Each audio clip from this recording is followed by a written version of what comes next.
আজি মোৰ সোণালী মুৰ্গী পোৱালিখিনিৰ 59 নম্বৰ দিন আৰু এতিয়া বৰ্তমান আবেলিৰ সময়। আবেলি প্ৰথমতে দানা দি দিয়া গৈছিলে। দানা বৰ্তমানে ষ্টাৰ্টাৰ দানা ব্যৱহাৰ কৰা হৈছে আৰু তাৰপিছতে পানী দিয়া গৈছে আৰু পানীত এতিয়া বৰ্তমান আদা নহৰু পিচি পেলাই দি দিছোঁ আৰু ৰাতিপুৱা দিছিলোঁ লিভাৰ টনিক, যোনটো হেপাটো কেয়াৰ, সেইটো লিভাৰ টনিক দিছিলোঁ ৰাতিপুৱা আৰু আবেলি আদা নহৰু পিচি পেলাই দিছোঁ।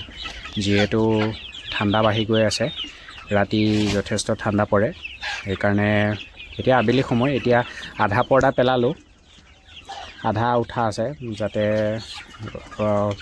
সম্পূৰ্ণকৈ গেছখিনি ওলাই যাব পাৰে আৰু ৰাতি কোনো ধৰণৰ সমস্যা নহয়। ৰাতি মুৰ্গীখিনিয়ে ঠাণ্ডা নাপায়, কিন্তু ৰাতি গেছ জমা হৈ যায়। সেইটো কাৰণে মুৰ্গীখিনিয়ে কিছু ধৰি লওক, যেতিয়া ৰাতিপুৱা আহিলে দেখা পাওঁ যে ফাৰ্মৰ ভিতৰত গেছ যথেষ্ট জমা হৈ থাকে।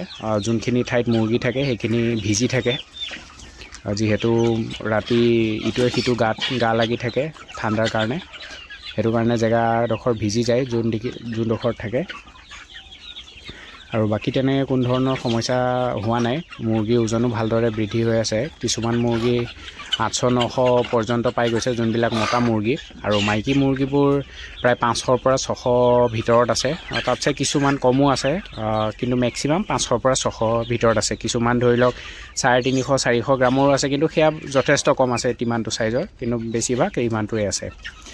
আৰু এই জানুৱাৰী মাহটো পাৰ হৈ যাব এইখিনি ৰেডি হোৱালে। ফেব্ৰুৱাৰীৰ প্ৰথম সপ্তাহ, দ্বিতীয় সপ্তাহৰ পৰা বিক্ৰী কৰিব পৰা যাব মুৰ্গীখিনি। আৰু জানো তেতিয়ালৈকে দাম কিমান বাঢ়ে, কিন্তু বৰ্তমান আমাৰ ইয়াত 260 টকা 270 টকা চলি আছে। বেপাৰী কিমানটোৱে দি আছে, 260 টকা 270 টকা কৰি।